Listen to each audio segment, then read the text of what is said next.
warahmatullahi wabarakatuh.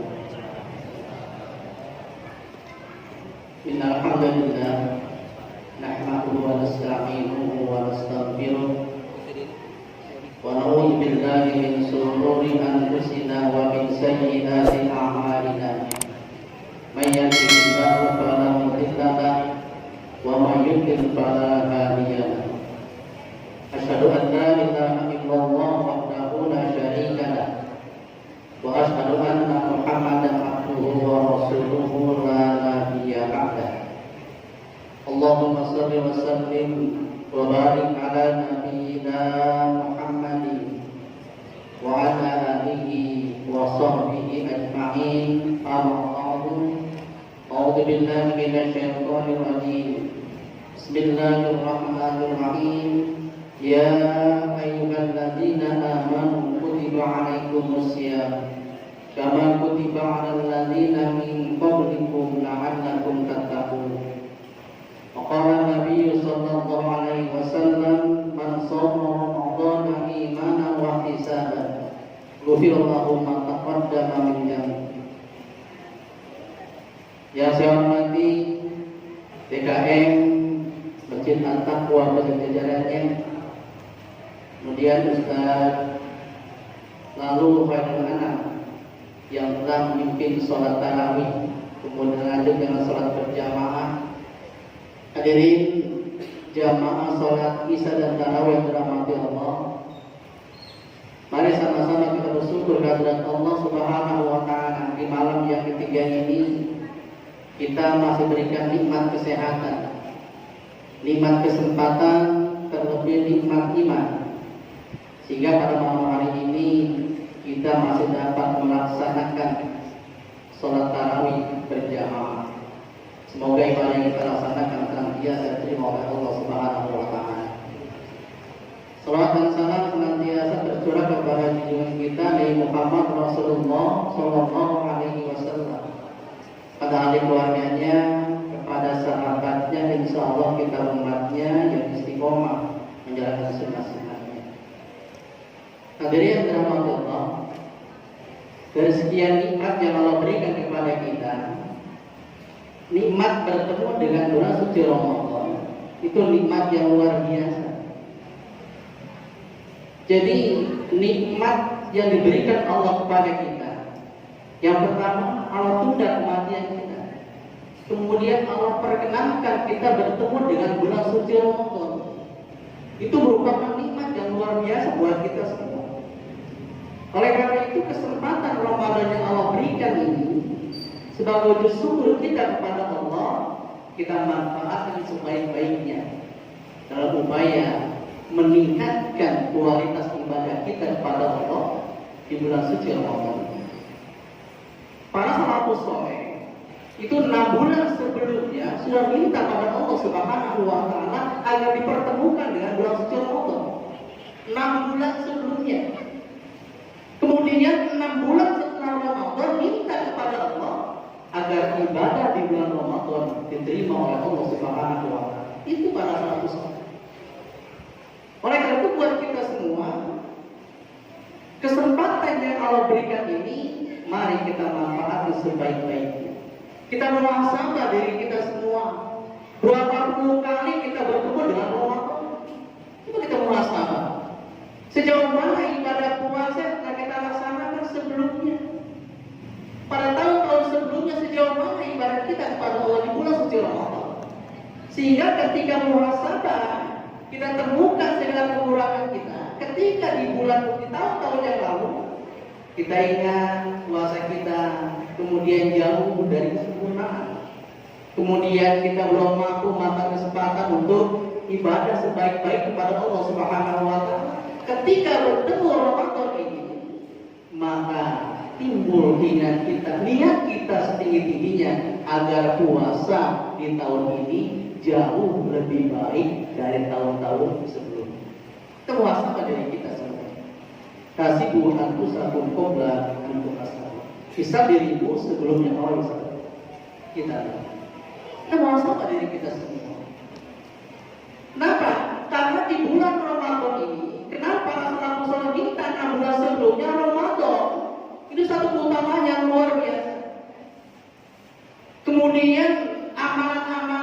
sunnah yang kita laksanakan dibalas menjadi amalan wajib, dan amalan wajib yang kita laksanakan lipat gandakan oleh Allah Subhanahu wa Ta'ala. Makanya kesempatan Ramadan ini tingkatkan ibadah kita kepada Allah Subhanahu wa Ta'ala, kemudian laksanakan ibadah dengan sebaik-baiknya. Jadi ketika di bulan Ramadan, ibadah sebaik-baiknya yang kita laksanakan, puasa yang kita laksanakan dengan sebaik-baiknya, puasa yang kita laksanakan dengan iman dan wahtisabah, maka Allah akan ampuni dosa-dosa kita yang telah lalu. Man shoma Ramadan imanan wahtisaban ghufira lahu ma taqaddama min dhanbihi. Barang siapa yang berpuasa di bulan Ramadan dengan penuh keimanan dan hanya berharap pahala dari Allah, maka Allah akan ampuni dosa kita yang telah lalu. Puasanya dengan imanan wahtisabah, puasa yang sebenar-benarnya, puasa yang bukan hanya mempuasakan perut kita dari makanan dan bukan. Itu mas siapa juga bisa. Puasa hanya menahan lapar, hanya menahan haus, gampang buat kita. Tapi yang paling berat, mempuasakan anggota tubuh kita dari hal-hal yang membatalkan pahala puasa kita, terutama mulut kita. Kan gampang orang tergelincir dari kesalahan karena ucapan. Oleh karena itu, Rasul sampaikan kambing ini laisa lahu min siyamihi ila ju'u atau kata Rasul. Banyak orang yang berpuasa, tapi puasanya hanya menahan lapar dan haus. Kenapa? Ya, hanya mempuasakan perut. Itu puasa orang awam yang kayak gitu. Hanya nahan lapar dan haus doang. Puasanya orang awam. Tapi puasa khusus yang kita laksanakan, bagaimana kita berupaya semaksimal mungkin menjaga diri kita dari hal-hal yang membatalkan pahala puasa kita. Jangan sampai dari pagi terbit fajar sampai terbenam matahari kita berpuasa tapi tidak mendapatkan pahala dari Allah Subhanahu wa Ta'ala. Makanya ketika puasa kita laksanakan dengan sebaik-baiknya, puasa kita laksanakan akan menghapus segala dosa-dosa kita. Malam kita laksanakan sholat tarawih.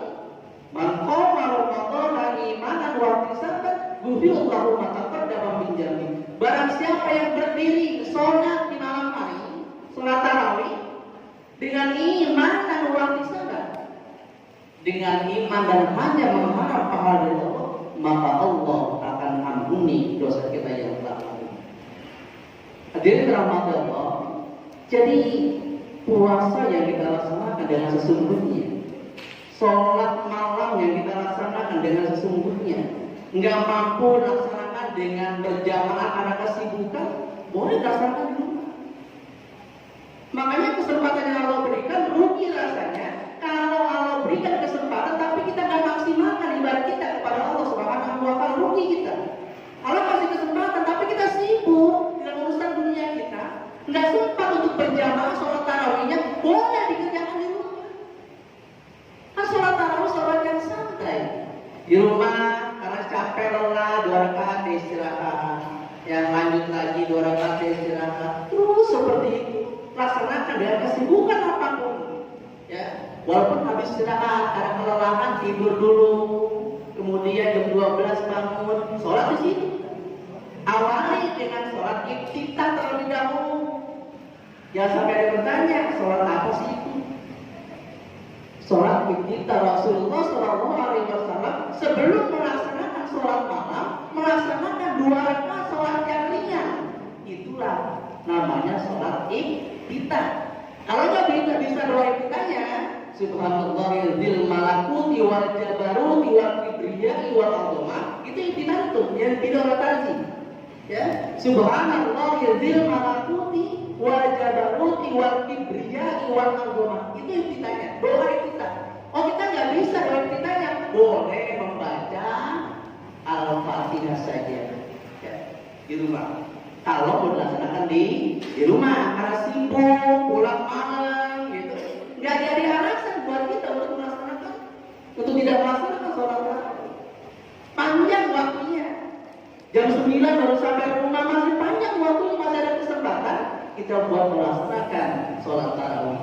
Oleh karena itu ya, orang yang bersyukur akan bertemu Ramadan, pasti ia maksimalkan ibadahnya kepada Allah Subhanahu wa taala dan muhasabah, ya, puasa tahun ini, ibadah puasa di tahun ini, ya, harus lebih baik dari tahun-tahun sebelumnya. Kenapa? Allah, kita nggak bakal tahu kapan Allah akan panggil kita. Jangan-jangan habis Ramadan, ya, Allah panggil kita. Ya. Atau bisa saja di bulan Ramadan Allah panggil kita, nggak ada yang tahu. Makanya, ya, keimanan kita di bulan Ramadan ini, ya, semestinya bertambah dan bertambah.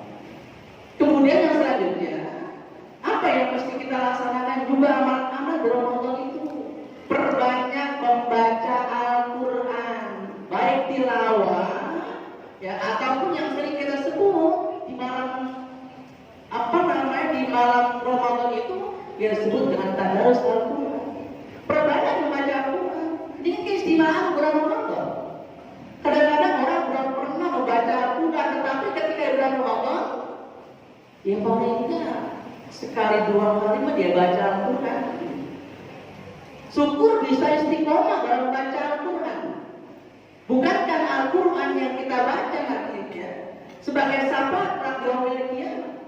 Jadi Al-Quran nanti di yaumil qiyamah akan datang sebagai syafaat buat para ahlinya. Siapa ahlinya itu? Orang yang membaca Al-Quran, orang yang melaksanakan isi kandungan Al-Quran. Jadi syafaat di yaumil qiyamah. Kemudian Al-Quran yang kita baca juga sama, ya. Quran yang kita baca merupakan ladang pahala dari Allah Subhanahu wa taala. Satu huruf dalam Al-Quran yang kita baca, Allah balas menjadi 10 kebaikan. Sehingga alif lam mim itu bukan 3 huruf. Alif 10 huruf, kemudian lam 10 huruf, kemudian mim. Kalau itu kebaikan dari Allah Subhanahu wa taala. Coba kita bayangkan kalau tadarus Al-Quran sampai khatam kita, ya, di bulan Ramadan ini, berapa kebaikan yang bisa kita raih dari Allah Subhanahu wa taala. Jadi perbanyak membaca Al-Quran. Allah baca Qurannya istiqomah. Jadi ketika baca Al-Quran kita istiqomah, belum lancar bacanya. Kita istiqomah belajar, kita dibimbing. Orang yang belum lancar baca Al-Quran, dia istiqomah dalam baca Al-Quran, Allah beri kebaikan 2 buat dia. Yang pertama, kebaikan dalam membaca Al-Quran, dan yang kedua, kebaikan melawan sulitnya dalam membaca Al-Quran. Kuncinya adalah bagaimana kita istiqomah dalam membaca Al-Quran, ya, terutama di bulan suci Ramadan. Ya, amal-amal sunnah ibarat dari amal wajib, dan yang wajib dibacakan oleh Allah Subhanahu wa taala. Kemudian yang paling akhir, jaga lisan kita dari hal-hal yang dapat membatalkan pahala puasa kita. Dan hadis Rasulullah jelaskan ada 4 golongan manusia yang dirindukan surga. Yang pertama, ahli Quran, orang yang senantiasa membaca Al-Quran. Orang yang senantiasa membaca Al-Quran, Allah rindu. Yang pertama, ahli Quran, orang yang senantiasa membaca Al-Quran. Yang kedua, orang bizul lisan, surga rindu kepada orang yang senantiasa menjaga lisannya dari perkataan-perkataan yang tidak berguna. Kalau nggak bisa ngomong mendingan diem, bahasanya gitu. Man kana yu'minu billahi wal yawmil akhir falyaqul khairan aw liyasmut. Barang siapa yang beriman pada Allah dan hari akhir, berkatalah yang baik. Kalau tidak bisa ngomong yang baik, aw liyasmut, mendingan diem. Jadi surga rindu kepada orang yang senantiasa menjaga lisan.